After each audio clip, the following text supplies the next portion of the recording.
Here's what's cooking on today's Sports Stove podcast. We continue our college football preview with Pac-12 and the Big 12 conference previews. And time dependent, we'll talk Major League Baseball, live golf, and NFL. That's what's cooking on today's Sports Stove podcast. From Belly Up Sports and the Belly Up Podcast Network, you're listening to the Sports Stove podcast with your host, Vince Stover. Hey, good looking, what you got cooking? How's about cooking something up in me?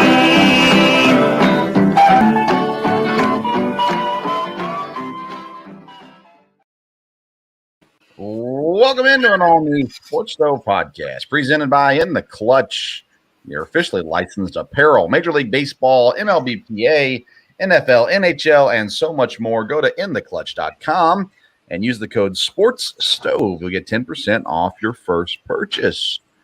Welcome into the show, Dad Dale Stover. Dad, how you doing?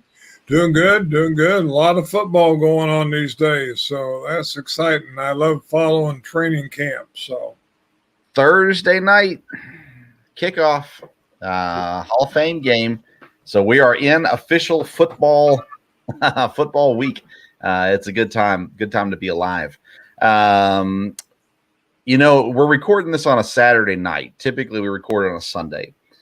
So we are guaranteed to have a major sports news happen sometime between the time we end recording tonight and the airing of the podcast. So you're welcome, sports fans, for doing this early so that we can have some breaking news that we will miss and not discuss. And you'll listen to this on Monday and go, why didn't they talk about the Juan Soto trade? Well, it hasn't happened yet, at least as of this recording. So I'm sure something exciting will happen in the sports world as well. But yes, Dad, we got lots of stuff to talk about. College football is nearing as well. I've got a media day I'm going to next week at Eastern Kentucky University. And so everything is getting that much closer. Camp starts for college football tomorrow or Monday, I guess, I believe. And so a lot of stuff is going on, a lot of good things happening and everything. But we are continuing through our college football preview. Next week, we start our NFL preview. So we'll go through the divisions and give everybody our thoughts on win totals, our thoughts on fantasy impact players, and everything as well. Might do some different things fantasy-wise as well as we go through these things starting next week. But today, Dad, we're going to start with the Pac-12 conference. We know there's a lot of things up in the air with the Pac-12 right now. UCLA and USC have already announced they're leaving for the Big 10.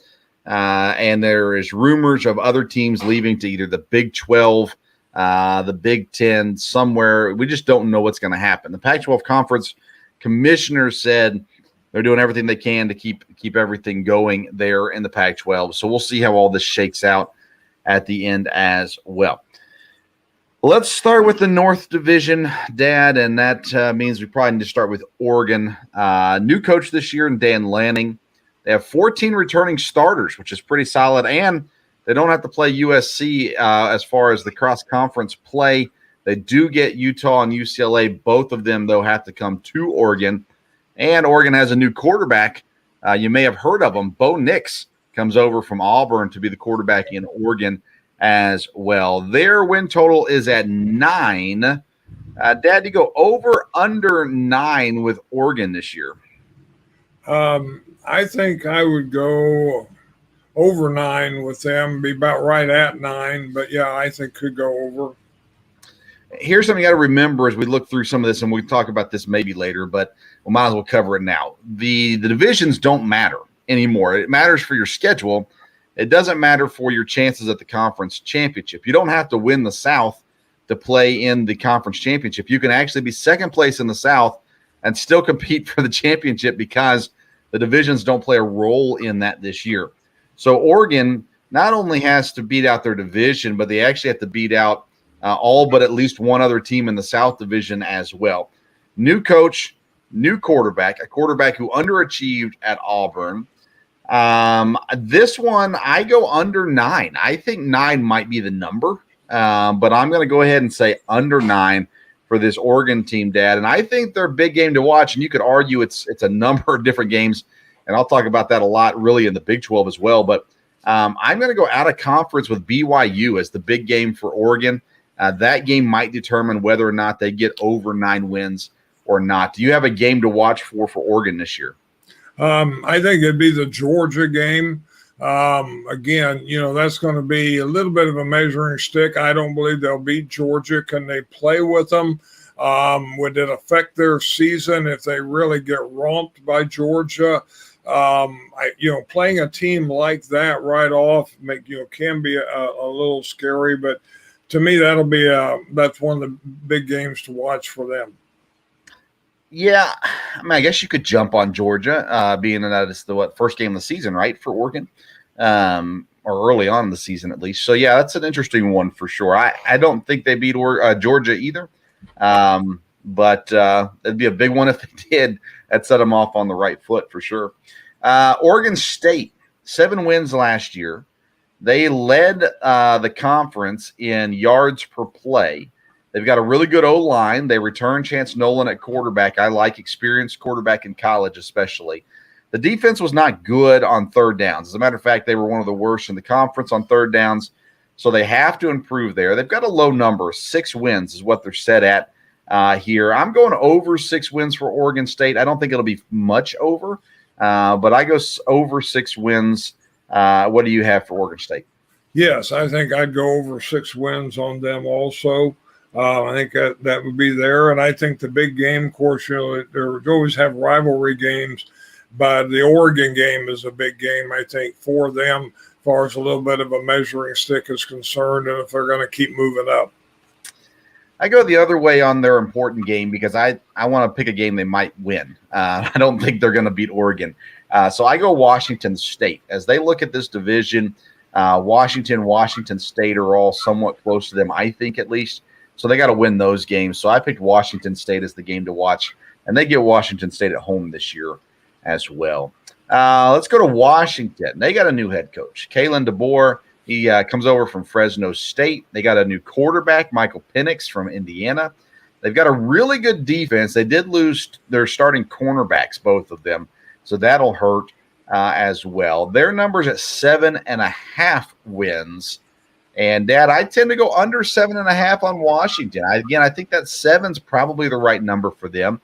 And I don't know. They're going to be fine this year, but I don't think they're going to be great this year. What's your thoughts on Washington? Yeah, again, these teams with new coaches, it's going to take a while maybe for them to get settled in there. And I'd agree. I think 7's probably the number.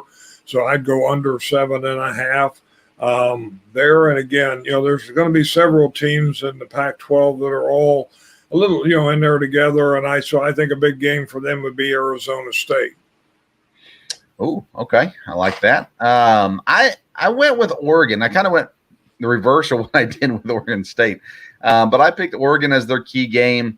It's just one of those games. I don't know. I think it can be a boost for your program if you can push that one really close. They're getting them at home will help as well. So that's the one I picked for them. But again, I'm going under 7.5. Washington State, they've got head coach Jake Dickert. He actually took over middle of last season. They bring in an FCS quarterback, Cameron Ward, who actually comes over with the offensive coordinator. They have a good defense at Washington State. I was surprised to see their numbers so low. It's at 5 wins for the season. Where do you sit with Washington State? Yeah, I think they'll be over 5 wins. I think they're, they should have potential to do that. And Washington State's one of those teams seem like always wins a big game, maybe sometime during the year, kind of that way in the Pac-12.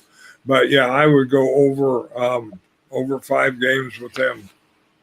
Yeah, Dickert won that job through his performance last season. The players really seem to play for him, like him. We bring an FCS quarterback in, there's a little bit of question of whether or not they can carry the load. But I can tell you, as someone who watches an FCS quarterback, they can carry the load. So I'm going to say over 5 also. I think they could be a surprise team this year. Getting in that 7-win range, I think would be a big deal for them.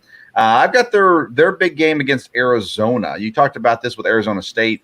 I just think they're kind of in that same category. So those are the games they got to win to get over that 5. So Arizona's the game I pick for Washington State. I picked a game that they need to win two and probably can, and that's Stanford. Yeah. That one could be close, but that'd be a measuring stick there. Yeah, it's an interesting conference, man. These teams, I think there's we'll talk about the tiers in a minute, but there's a lot of Pac-12 teams that are right there together. Let's move on to Cal. Cal brings back 7 starters.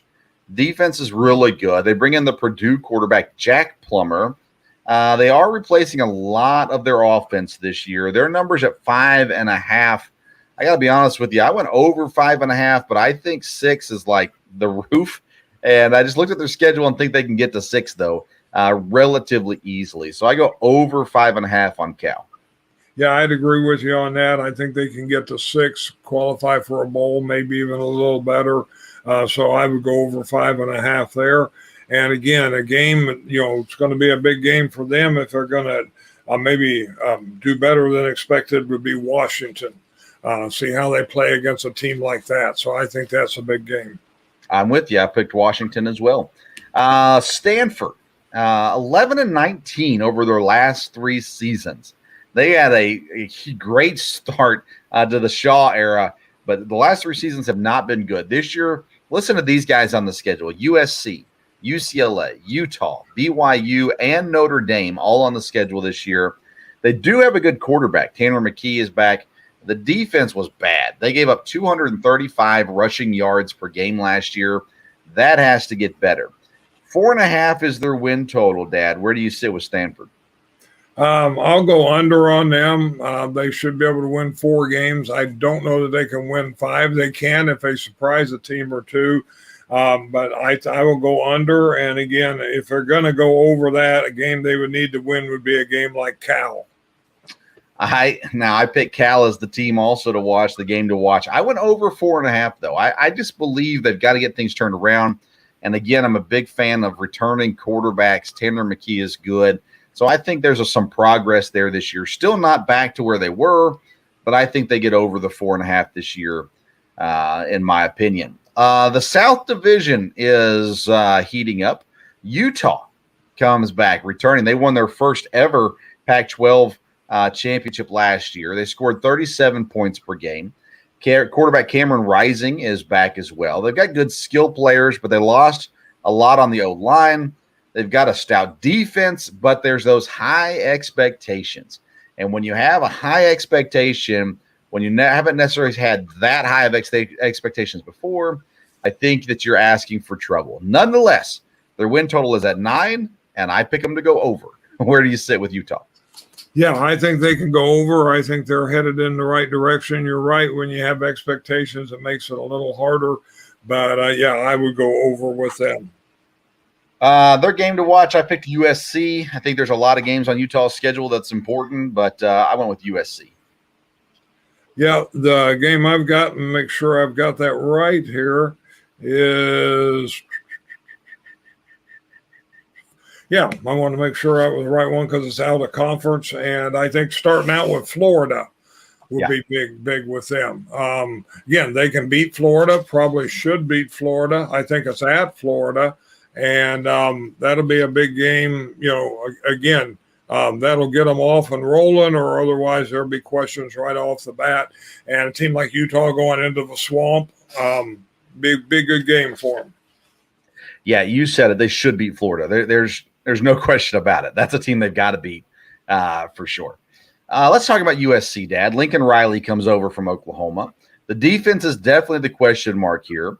He brings in Caleb Williams, quarterback from Oklahoma. He brings over wide receiver Jordan Addison from Pitt, and they have a really, really good offensive line already. So defense is the question mark. I was on the radio this morning, and I said this, so I got to stick with it. But I think USC – I'm all in on USC this year. I got them over their 9-win total, and I think their biggest game is Utah. They've got to take down the defending champs. Where do you sit with USC? Yeah, I like Lincoln Riley. I think he can do well out there. I'd agree. I'll go over 9. And to me, there are a lot of big games on their schedule, but I think it's Notre Dame. That's always a little bit of a rivalry game, and that'd be a big game to win. Yeah. Do you think Lincoln Riley has a better year this year or a better year next year? Next year, I mean, I think he'll keep building, but I think he can have a good year this year. Let's move on down the road to UCLA. They return a quarterback, Dorian Thompson-Robinson. They've got a solid offense.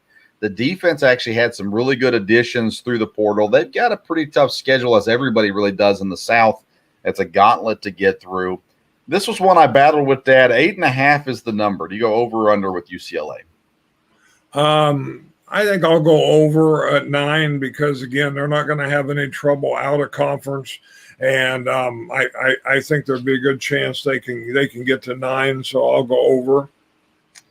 Who's their big game, you think? Utah. Utah will be a big game, Utah and UCLA. And if they beat Utah, they're well on their way. Yeah, it took a few years for Chip Kelly to get things rolling in UCLA, but it seems like he's got them going the right direction. So I'm going over 8.5. Utah is, again, the game that I picked as well for that. Let's go to Arizona. 1-11 last year under new coach Jed Fish. I think he's building. I actually like him and think he can do something there. They've got a new quarterback from Washington State, Jaden DeLaura. They've got good defensive backs, but the front seven is an issue on defense as well. They've got a low number at 2.5. They only won one game last year. Where do you sit with Arizona? Again, they've got some tough games. I think they're going to have a tough season. They may be able to turn things around, but I think they'll be hard pressed this year. 2.5, that's low. Maybe they can win 3 games. So I'll go over on that, but I think they're going to have a tough year. All right, so I got them at 5 wins, so I'm going over 2.5. I've got their big game as UCLA. It's on the road at UCLA. I don't know that that's a game they win, although it could be kind of a big surprise game, and they show up and play well. But I think it's a game where they can earn respect back in the division and in the conference. Who's the big game for Arizona? I think one they'd have to win, and it's early, and they may not, is San Diego State. I think if they could beat them, get off to a good start, and I'm not sure they can. San Diego State may be joining the Pac-12 before too long at some point, just because there's no one else to get for the Pac-12. So we'll see about that. Arizona State, under NCAA investigation. They bring in the Florida transfer, Emory Jones, at quarterback. They have transfers in at wide receiver and running back. The defense was good. They did lose a fair amount there as well. I like Emory Jones, and I think that's a good pickup for them. Their win total is at 6, Dad, and I just don't see it. I'm going under 6 this year with Arizona State. What about you? I mean, I like Arizona State, like Herm Edwards, and I do think the pickup of the quarterback was good. But, yeah, I'm afraid with the schedule they have, and I'll go under 6. I got their big game as Oregon State, cross-division game there. Again, it'd be a tough game for them to win, but I think there's potential there. Your thoughts on the big game for Arizona State? I think big game, and again, I don't know that they can win this, but if they were going to have a surprise season, it would be Utah. And that might be the kind of team that could sneak up on Utah. Wow. Yeah, that would be a big one. Okay, Colorado, last team in the Pac-12.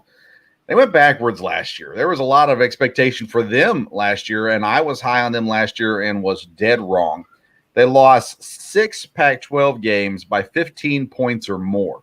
That's not good. They got a little bit of a quarterback battle. They do bring in a Tennessee transfer, JT Shrout, who is expected to possibly win that job.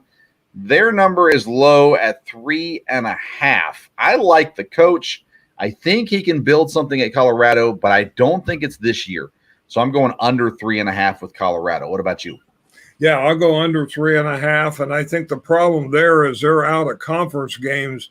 They may have trouble winning any of those. And then they're going to have trouble there. And I think a big game there would be, some out of conference games. But I think the first one to TCU, they lose to that one. They're going to have, they'll have a tough time there. I went with a different out-of-conference game on the road against Minnesota. I feel like that's a team that they should be able to compete with, and they win that one. I think that gets them to 3 wins. Then they got to get another one to get over 3.5. So I'm going to stay under on Colorado. That brings us to our tiers for the Pac-12. We have 4 tiers. We have championship level tier, conference championship level tier. Tier 3 is the not this year, maybe sometime down the road. Maybe they're at least moving in the right direction. And then our last tier is our Vanderbilt tier, which I think speaks for itself, but it's the bottom of the barrel. No hope, basically, is what I look at there as well. So let's start with our championship level tier. What teams you got there? I don't think there's any of these teams that are going to fight for the national championship. I don't believe they're in that. Okay, well, I picked 2 teams in this year, and both of them in the South Division. I picked Utah and USC. I really think USC is going to be incredibly good this year. Their defense is going to lack, but let's face it, the defense wasn't great at Oklahoma either, and they still won a whole bunch of games. So I'm going to put USC and Utah both in that category. Obviously, both of them wouldn't be in the playoffs, but I think there's potential for one of them too. And I would pick USC personally, but I put them both there. I've also got 2 teams in the conference championship tier, and I've got Oregon and UCLA sitting there in that tier. What teams do you have in the second tier? Yeah, I have those 4 teams: Oregon, USC, Utah, and UCLA, all in the conference championship. All right. The not this year tier number 3. How many? Let's do this because that's our biggest tier. How many teams do you have in the Vanderbilt tier? I'm really going back and forth on that, but I think I'll just have one. Just one. All right. Who is that? Arizona. This year they're just gonna have a tough time, and they're not going to be there this year. All right. So I put 0 teams in the Vanderbilt tier. I like what Arizona's going to be doing. I feel like they're going to be on the rise. That doesn't mean they're going to have a great season, although I think they win more games than Colorado does this year. So I was battling whether or not to put Colorado in that Vanderbilt tier. I even battled whether or not to put Arizona State in that Vanderbilt tier. But with them bringing Emory Jones in, I kind of like that well enough to keep them out of that. And Colorado, again, I like their coach. I think it was a bad year last year. I think he's going to build something. So I put all the rest of the teams, Arizona, Colorado, Stanford, Cal, Washington, Washington State, Oregon State, and Arizona State, all in that third tier with nobody in the Vanderbilt tier. Do you think that's fair? Yeah, I mean, it's a little tough when you say, especially when you say Vanderbilt, because that's a whole different ballpark there. But I think, there's teams in every conference that are going to be at the bottom. We'll see. I think it's fair to put at least a team there. Okay. Let's switch over to the Big 12 now. The Big 12 that only has 10 teams, but they can't be called the Big 10 because there's already a conference called the Big 10, even though the Big 10 has, 14 teams, 16 teams? Something like that. Yeah. So, anyways, with the Big 12, 10 teams in there, and I will have someone in the Vanderbilt tier this time, and it's probably not who you think it is, for what it's worth. All right, so let's get down to it. Let's start with Baylor. They win the Big 12 last year. The defense was great. 5.2 yards per play, 18.3 points per game. You don't seem to think defense when you talk Big 12, but I'll tell you, these teams actually had some decent defensive units in this conference last year. Quarterback Blake Shapen is back, and you know me, I like the returning quarterbacks. They are replacing the running back. They have a great O-line. They have a tough road schedule this year. Their number is at 8. I thought that was low, so I'm easily going over 8 for Baylor. What about you? Yes, I go over 8 for them also. Yep. And I think their big game would be again if they're gonna get good like last year, it'd be Oklahoma, OU, and I don't know if they can beat them. It's on the road this year at Oklahoma. That's the game I picked as well. But I think they do beat Oklahoma. Let's talk about Oklahoma next. They bring in a new head coach, Brent Venables, DC at Clemson. They lost 2 quarterbacks, not just one quarterback. They lost 2 quarterbacks in Williams and Spencer Rattler. They do add a quarterback, though, through the transfer portal, UCF's Dylan Gabriel, and he's a solid quarterback. Wide receiver Marvin Mims is a guy to keep an eye on. I think he's going to have a phenomenal year. The defense is the question. Now, Venables can fix the defense, but can he do it in one off season? That's the question mark that I have. Their win total is at 9.5. And, Dad, I went under. I don't think Oklahoma wins the Big 12 this year and you'll have to go over that in order to win it. So what are your thoughts on Oklahoma? Well, again, I'll go over because I think they can win 10. I do think they will win the conference. I talked to my Oklahoma insider this week, and they are pretty big on the quarterback, Gabriel. And, of course, the coach is a defensive coach, and he was very high on their recruiting, that they've really been able to recruit well and get people in. So I think OU could go over. That may be tough with 10 wins, but I think they can. All right. I got their big game as Oklahoma State. Oklahoma State had a great year last year. And I mean, you could argue Texas, you could argue Baylor, you could argue Kansas State, but at the end of the day, I picked Oklahoma State as that key game to watch. I think the big game to watch could be an upset game, and that'd be Kansas State. That's one that they're going to have to win. Okay. Let's talk about Oklahoma State next. Their defense was really good. They have a new defensive coordinator. Maybe you heard of him, Derek Mason. Quarterback Spencer Sanders comes in. He returns. He had 12 interceptions last year. That might be the reason they couldn't take it all the way. So he needs to improve, and that's still a good quarterback, but needs to improve on that. Their number set at 9. I'm going over 9 for Oklahoma State. What about you? Yes, I'll go over 9 on them too. I think they'll have a good year again, and I think their big game will be Baylor. Okay, so I put 2 games down, which I know is cheating, but I host the show, so I can do whatever I want. Texas and Oklahoma, and what I'm saying is they got to win one of them. They don't have to win both. Now, they got to win both if they want to win the division or the conference, but they need to win one of those games to get over 9 wins. So that's what I put down for them. I kind of went back and forth with this on Oklahoma State, but I just went ahead. Again, experienced quarterback. They've been in the system. They know what they're doing. They had a really good year last year. So I think they're going to continue that this year as well. Let's go to Texas. Steve Sarkisian's second year. They got quarterback Quinn Ewers, transferred in from Ohio State, and didn't play a snap. Supposed to be a great quarterback, although I've heard people saying he's not a great quarterback. He's got a strong arm, but not accurate, not polished at all. Other people think he's the next great quarterback. They do have good skill players as well. This is a team, too. I wanted to go over 9 wins with Texas, but I just could not do it. So I'm going under 9. Again, I think 9's probably the number. But if I have to pick over or under 9, I'm going to go under 9 with Texas this year. But they're not far away. It will be very, very shortly. They'll be consistently at the top, although they'll be moving to the SEC soon as well. Where do you sit with Texas? Yeah, I mean, I think they're probably headed in the right direction, but I would go under 9 for this year with them. And the big game, if they're going to exceed expectations, would be Baylor, how well they'll play against them. I picked Oklahoma State. It's on the road, and I just think, again, that's a team. I think Baylor's the best team in the conference. So I think that next level down kind of is Oklahoma and Oklahoma State. So I pick Oklahoma State as their big game.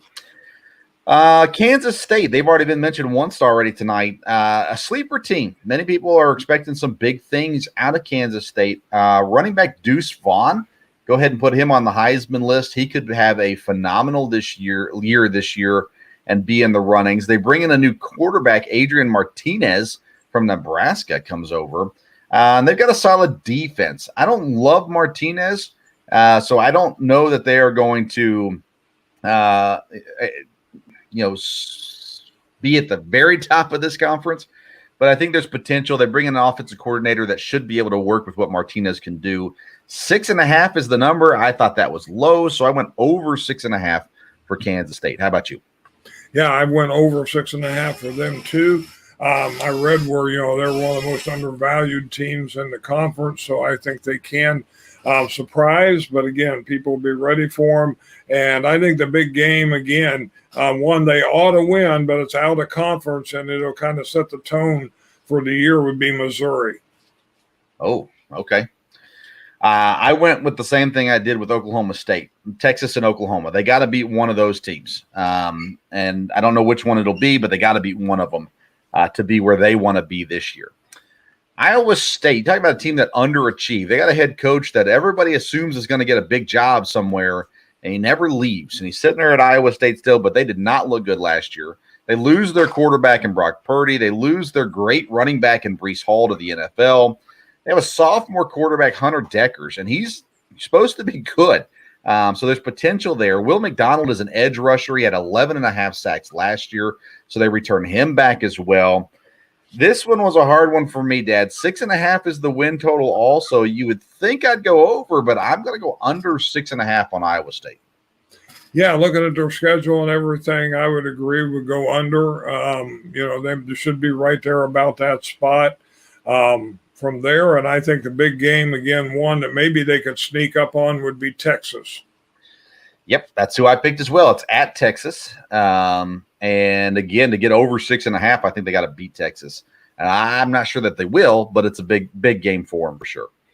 West Virginia, how are they in the Big 12? I still question that, but West Virginia is in the Big 12, and they got a coach on the hot seat. Neil Brown has not met the expectations since he's been there. The defense is good. They bring in quarterback JT Daniels, who went to Georgia and couldn't beat out Stetson Bennett last year. So he comes to West Virginia, his third college now. They've got a good offensive lineman, the whole offensive line. They got a new offensive coordinator. Maybe you've heard of him, minority owner of the Green Bay Packers. Graham Harrell is the offensive coordinator there as well. Comes over from USC. They got good running backs and receivers. The offense should be good, but is it going to be good enough? 5.5 is the number for West Virginia. Where do you sit with them? I think I'll go under on that with the schedule. Again, they could maybe win 6, but I'll go under. And again, they've got some tough out-of-conference games. And I think, they've got 2 tough ones there with Virginia Tech and Pitt. And those are going to be big games. If they're going to exceed expectations, they would have to win at least one or both those. All right, so I went over 5.5 for West Virginia. I think 6 is the number. I picked an in-conference and an out-of-conference game. So Kansas State in-conference and Virginia Tech, like you mentioned, out-of-conference. It's on the road at Virginia Tech as well. So a tough game there for sure. But I think they make it over 5.5. But I don't think it's enough to save Neil Brown's job. I think they still might be moving on from him at the end of the year. And maybe Graham Harrell steps into the coaching job. They brought him over as well. TCU, next up on the list. New head coach Sonny Dykes comes over from SMU. They have quarterback uncertainty. They've got good skill players. The defense has really struggled, but they've got a lot of returning experience on the defense, which can be a good thing. They have a number set at 6.5, and I just think that's too high for a team who doesn't know who their quarterback is, has a new coach, and struggles on defense. So I went under 6.5 with TCU, and I've got their big game as Iowa State, a game they can win. But one of those teams needs to win it to get anywhere close to six wins. So where do you sit with TCU? Well, I think under 6.5, I would agree with that. And I had a big game being one they probably should win, but they're going to need to, and it could sneak up on them out of conference as SMU. Okay. Yeah, SMU has climbed. Of course, Sonny Dykes is a big part of that. But interesting. In-state. That'll be fun. Texas Tech is next on the list. New head coach Joey McGuire. He was an assistant at Baylor, never been a head coach in college. He was supposedly a great high school coach in the state of Texas. He comes into Texas Tech. He's got a 3-quarterback competition. So not as he only trying to decide between 2 guys. He's got 3 guys he's trying to decide against. They've got very good running backs, but, man, their pass defense is horrendous. 5 wins for Texas Tech. I'm going under. Where do you sit with Texas Tech? Yeah, I would go under on that one too. With 3 quarterbacks, and I'm Patrick Mahomes, so I think we'll go under 5 on that. And a game they would have to win would be TCU. I went with Houston as the game to watch for there. Houston coming into the conference soon, and that's the game that I picked for them. But yeah, you're right. Kansas, they beat Texas last year. They lost by 1 score to TCU, West Virginia. They've got a returning quarterback, Jalen Daniels, which, again, I've said many times already in this episode. I love returning quarterbacks. Defense was a little rough last year. They allowed 249.9 rushing yards per game. That has to get better. Their number is 2.5. Dad, the Jayhawks. Is there any hope in Kansas? No, not a lot of hope for them. 2.5 is a low number. So I'll go over and say maybe they can win 3. But no, they're not going to be a good team. I go over also. I think they're more in the 4-win stage because I think they build on what they did last year, which was pretty impressive. For them, it's pretty impressive. I got the game to watch, TCU. We've talked about them a lot already in this conference, but that's the game that I think beating a TCU now kind of puts them over where they need to be. Big game I have is a rivalry game with Kansas State. Yeah, I don't think they can beat Kansas State. No, but they would need to. All right, let's get to our tiers then. Our championship tier. How many teams and what teams do you have in the national championship tier for the Big 12? Again, I don't have anybody from the Big 12, but I think will qualify there. Wow. So nobody from the Big 12, nobody from the Pac-12. You're being kind of rough today, Dad. All right, well, I've got one team. I've got Baylor. I think Baylor is good enough to be there, and so I put them there. Conference champions, how many you got of those? I got 3. I got Baylor, Oklahoma, and Oklahoma State. Wow. Okay. I've got 4 teams there. I've got Oklahoma State, Texas, Oklahoma, and Kansas State. I think that I kind of fought back and forth about Kansas State on this one. But again, with their experience and what they have and what they've done, and again, I think they have a Heisman hopeful in Deuce Vaughn. I think that can catapult them to the top and put them in a position to compete for that conference championship. So I've got those 4 teams there. Let's skip down to the Vandy tier again, like we did last time. How many teams do you have and what teams do you have in the Vanderbilt tier? I just have 1, and that's Kansas. Again, I don't think they're like Vanderbilt, but I think they're the low team in the conference. All right, so I put Texas Tech here. And the way I look at it again is you got a coach, and he may be great. He had a great high school career, but we're in the big leagues now. And even though he was an assistant at Baylor, that one scares me a lot. So I put Texas Tech in the cellar, in the Vanderbilt tier. I bumped Kansas up to the 3rd tier this year. I had them in the Vanderbilt tier last year, but I bump them up with Iowa State, TCU, West Virginia, and Kansas in that 3rd tier. So you've got a bunch of teams in that 3rd tier. Yes. Yeah, I got everybody else. I got Texas, Kansas State, Iowa State, West Virginia, TCU, and Texas Tech. And I just think Texas is a year away from really, getting up to the top echelon, but we'll see. Yeah, I agree with you. I just think that they could be a surprise. I don't even know if it's a surprise, but if Quinn Ewers is what they say he is, then they should be there towards the top of the conference as well. So I've got Baylor winning the conference. Who do you have? Oklahoma. Oklahoma. I'm just really worried about Oklahoma this year. I think it could be a tough year. I hope I'm wrong because I like Brent Venables, but I think they lost a lot this year. And then who did you have winning the Pac-12? I don't remember. That would be USC.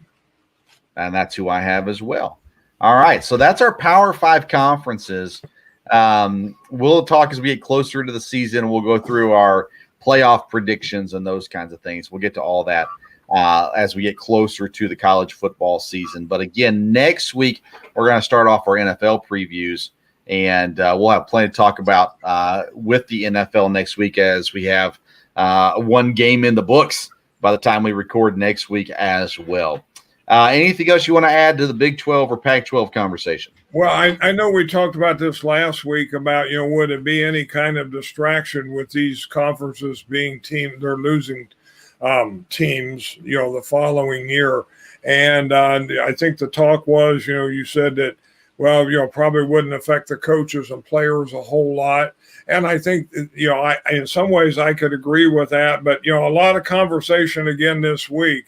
And we were talking about the commissioners of the conference. I mean, I think this is going to stay stirred up all year long. And it was interesting hearing, the commissioner of the Pac-12 To me, he's living in a fantasy world. Oh, they have great tradition and they're going to keep the great tradition. No, the great tradition is leaving. That's what the great tradition was there. They would have to build something else. And it's not going to be the same Pac-12. And, if you can get inventive, then which I think the Big 12 has done that. Haven't they gone out and hired somebody that's kind of from a different genre? I mean, you're going to have to be inventive if you're going to try to compete with the big 2 or 3 conferences.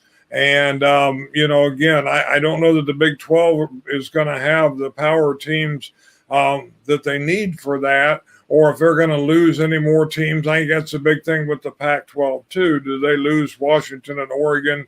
And again, does the Big 12 lose somebody to, somebody else making a big move? So I think there would be a lot of discussion, and I think, again, it will affect fans, and, that'll affect the teams to somewhat. So it'd be interesting to see how these 2 conferences react as the season goes on.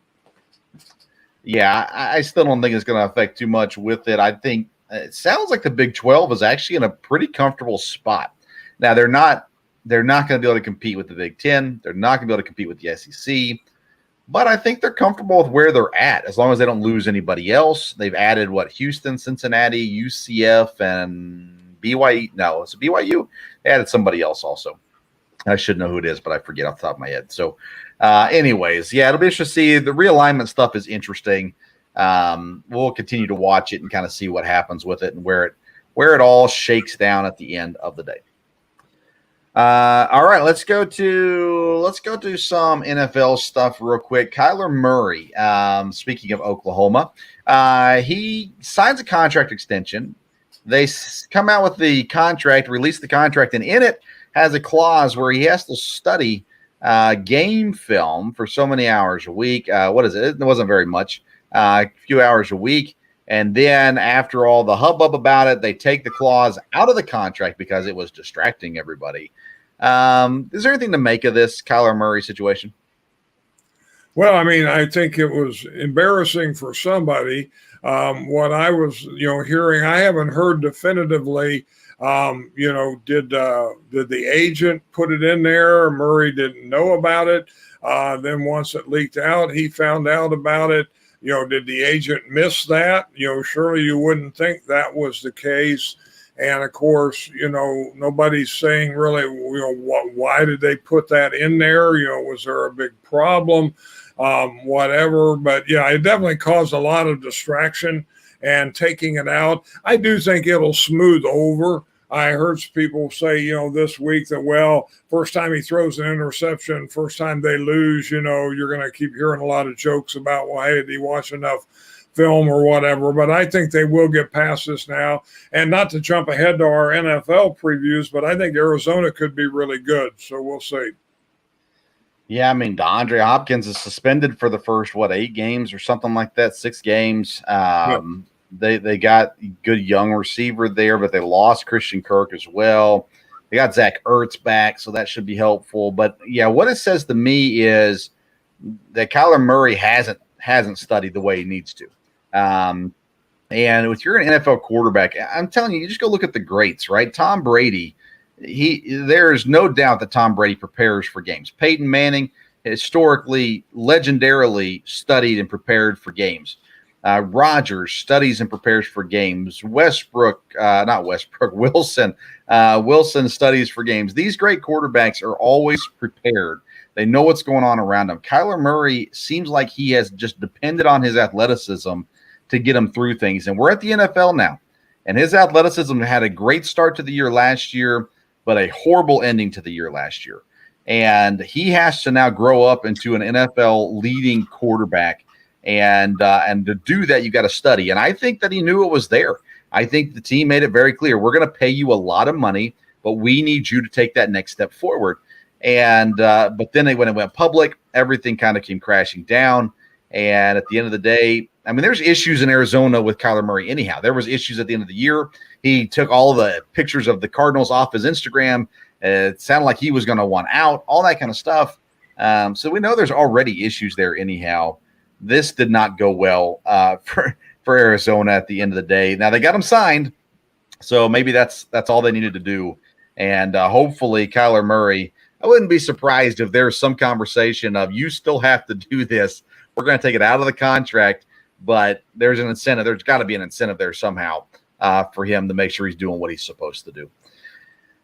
Let's see here. We'll get into all our NFL stuff next week, so I don't want to spend a whole lot more time there. Ryan Kerrigan announced he's retiring.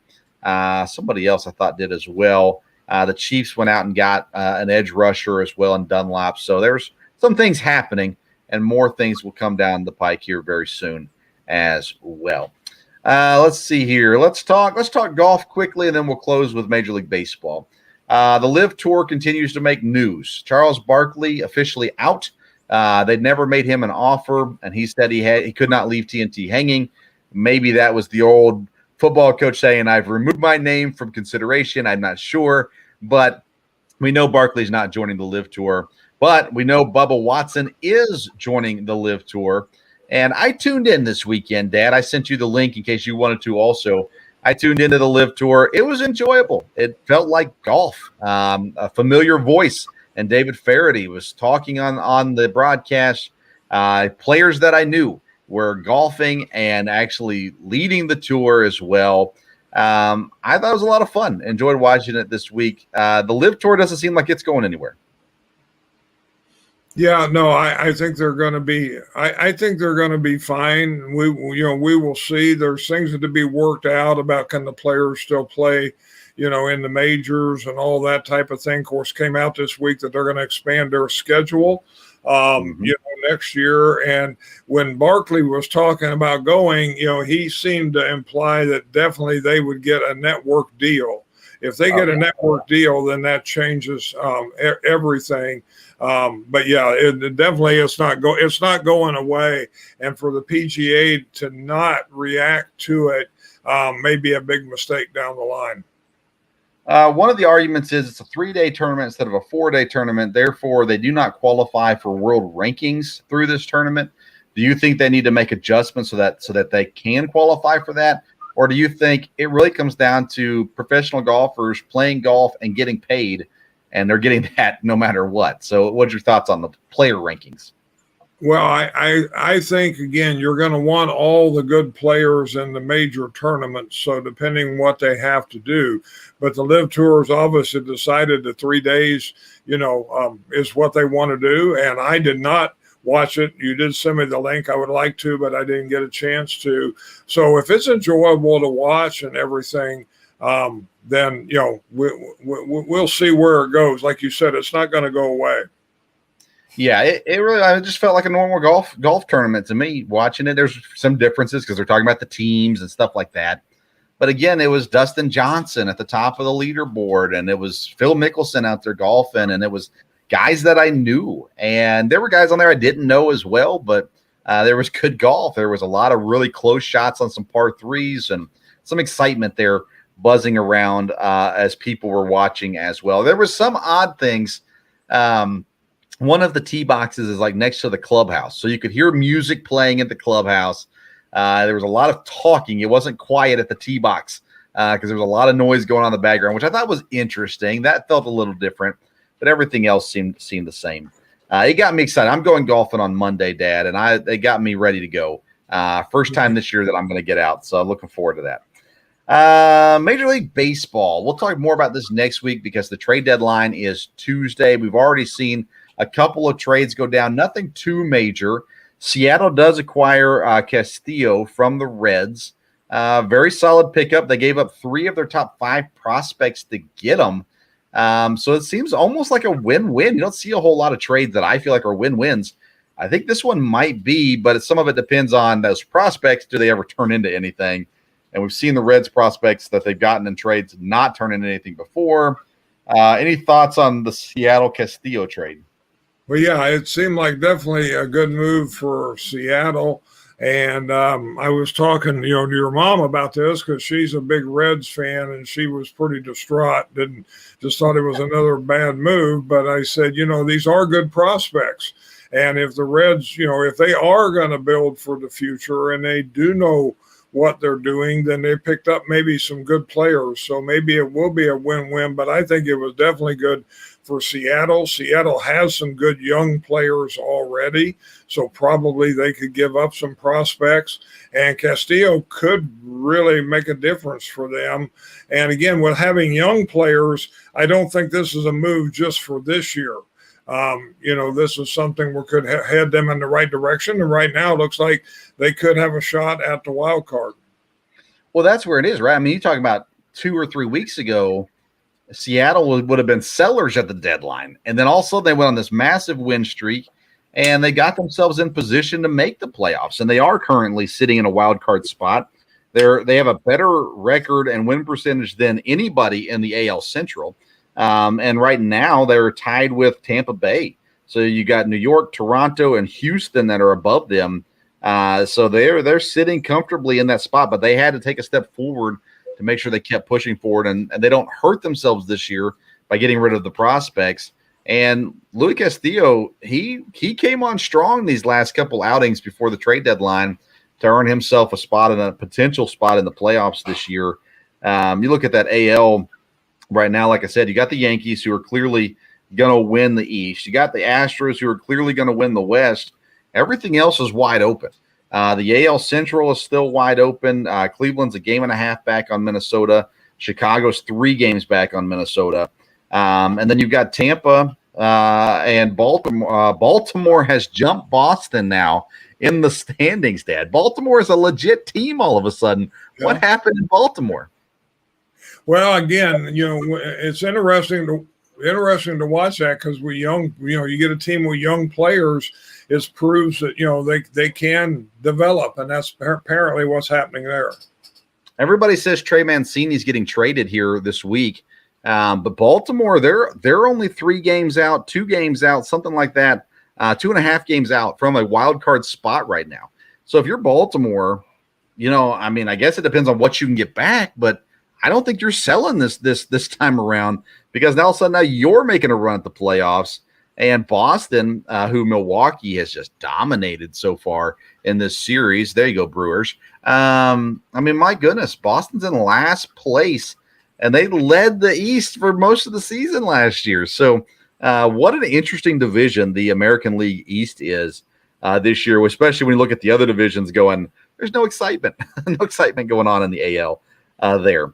One interesting name that popped up on the trade, I don't think it's going to happen this year, but Shohei Ohtani's name popped up in the trade rumors. You would think it would be a massive haul if that happened. I don't see LA trading Shohei if they haven't talked about trading Mike Trout, who's been there longer. You wouldn't think they would trade Shohei Ohtani, would they? No, that wouldn't make any sense at all. Of course, sometimes trades don't make sense, but no, that's a player that has a lot of value, both, playing as well as just publicity. Well, essentially, you said they don't make sense sometimes. Baseball trades oftentimes don't make sense. I'm always surprised by sometimes what goes on in baseball trades. One of the names that everyone is assuming, actually, Jeff Passan said 80% certain that Juan Soto is traded before the Tuesday deadline passes. The Nationals, rightfully so, have been asking for a massive return in prospects and draft picks in return for Juan Soto. I've gone on record to say I think he goes to the Cubs. I think the Cubs make a move for him, but most people say it's either New York or LA. What are your thoughts on Juan Soto? Well, like I said, what I heard this week was what they're asking. Unless they come off of that, he could end up just staying where he is. So as far as where he'll go, a lot of teams could benefit from him. And sometimes when you get a great player like this, a team that you really haven't heard that's been under the radar all of a sudden jumps up and makes a move. So it'll be real interesting to see where he goes. Yeah, you got teams like Philadelphia. You got teams like St. Louis. And again, I still think the Cubs are the team to watch here. Seattle, I thought, could be in the running, but now they made this trade. It's not going to happen. They lose 3 of their top 5 prospects. The Dodgers do have a very deep prospect pool, which is surprising when you look at the way they build their team. But they've got one of the top, I think it's the second-ranked system right now, farm system. So they've got some prospects they could send. and guys like Cody Bellinger, who haven't been great but are a name that they could send back as well. So they're definitely a team to watch out for also from there. In the National League, the National League East, the Mets 3 games up on Atlanta. DeGrom's coming back. I think Tuesday is when DeGrom comes back for the Mets. We'll see how that goes. Milwaukee, since the All-Star break, is looking pretty solid. They've done well so far. The offense seems to be finally finding a little bit of a pace. Christian Yelich seems to have found whatever was wrong with him. He's still not hitting home runs, but he's getting on base a whole lot. And Raul Tellez continues to rake for Milwaukee. St. Louis 3 games back there. And then in the West, the Dodgers have clear control, 12 games up on San Diego. San Francisco now is 18.5 back. They're 6.5 back from San Diego. San Francisco, are they losing out on their chance for a playoff spot? Yeah, they've really struggled. They've gotten swept in a couple series, and again, I guess there's time if they make a move. But yeah, they've really slipped here as of late. So yeah, right now St. Louis and Philadelphia would be fighting for that final playoff spot. San Diego 3 games up on them, but could fall back as well. So definitely plenty of things to watch out for as the baseball season makes the turn and headed for home here in just a couple months. Less than that actually now. 2 months, and we'll figure it out who will be in the playoffs for Major League Baseball. Any other thoughts, baseball related or other thoughts you want to talk about before we head out?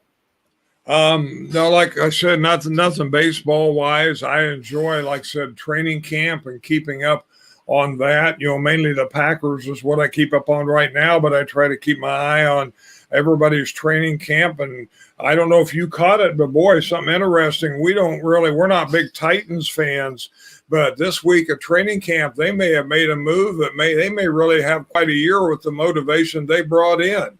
I don't know if you saw that, but woo! The Nature Boy showed up in Tennessee this week. They played his music. Ric Flair came out. Turns out he's a big friend with Vrabel. Said Vrabel could have had a great wrestling career if he had wanted to. And so that was interesting. I'd love to see who shows up at camp. And there was a Nature Boy. Yeah. I don't think that has any playing into how their season goes, but they did trade away A.J. Brown, and they drafted Treylon Burks. Treylon Burks looks pretty solid so far. Granted, it is just opening day camp, but looking solid there. George Pickens looking great in Pittsburgh. He was later in the draft and really solid college receiver with some injury issues, but he's looking good. Quarterback battle in Pittsburgh is full-blown right now. Marcus Mariota named starting quarterback in Atlanta, which was expected. And then the 4th-round pick, wide receiver for Green Bay, looking solid so far as well. Yeah. Dobbs. So there'll be plenty to talk about, but we'll get into it. We're going to go to the East divisions, NFC and AFC East divisions. Next week's show, we'll talk about the win totals. We'll talk through the additions and subtractions. We'll talk through fantasy players and impact there as well. And then, Dad, I haven't told you this. We're also going to start ranking positions for fantasy as well, not just the East divisions, but we'll go ahead and rank some positions as well. So we'll get into all that next week. Tune in Tuesday night live or Wednesday on the podcast. We got EKU position previews continue with the wide receivers. We'll have the wide receiver coach and one of the wide receivers on the show with us as well. All right. Thank you for tuning in today. Make sure you follow us on Instagram and Twitter at Sports Stove. If you're listening to the podcast version, give us a 5-star review and like, share, subscribe, all that good stuff. And on YouTube as well, throw us a subscription and a thumbs up there as well. We'd greatly appreciate it. Thank you for tuning in to today's episode of the Sports Stove podcast. Until next time, we'll see you